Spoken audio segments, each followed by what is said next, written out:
Secularism এই শব্দটা আমাদের সকলের কাছেই খুব একটা পরিচিত শব্দ বর্তমানে, এবং রাস্তাঘাটে এবং হাটে বাজারে সব জায়গাতেই সেকুলারিজম, ধর্মনিরপেক্ষতা এই শব্দটা শোনাই যায় আজকাল।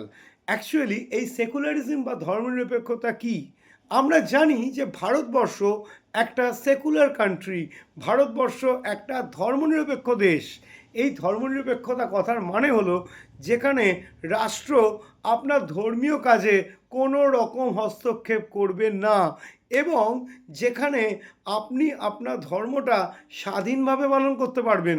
আপনার যে ধর্ম, সেখানে আপনি, ভারতবর্ষ যেহেতু সেকুলার কান্ট্রি, আপনার ধর্মকে আপনি স্বাধীনভাবে পালন করতে পারবেন। কোনোভাবেই রাষ্ট্র বা স্টেট সেখানে কিন্তু আপনাকে কোনো ধর্মে আপনার স্বাধীনতার হস্তক্ষেপ করতে পারবেন না।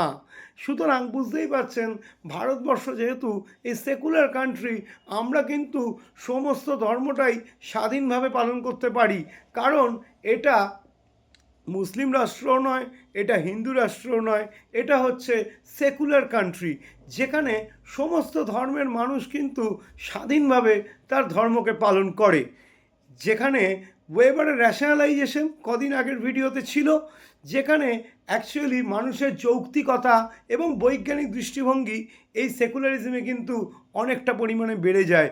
মানুষ কিন্তু যত সেকুলার হয়ে ওঠে তত কিন্তু তার বৈজ্ঞানিক নলেজ বা সায়েন্টিফিক পার্সপেক্টিভ এবং কোনো কিছু যুক্তি দিয়ে দেখা, লজিক দিয়ে দেখা, র্যাশনাল হয়ে যাওয়া খুব স্বাভাবিক। দেখা হচ্ছে পরের ভিডিওতে নতুন কোনো ভিডিও নিয়ে। আজকের ভিডিওটা যদি ভালো লেগে থাকে লাইক করে দিন, কেমন লেগেছে কমেন্টে জানান, এবং চ্যানেলটাকে অবশ্যই সাবস্ক্রাইব করে রাখুন। Thank you.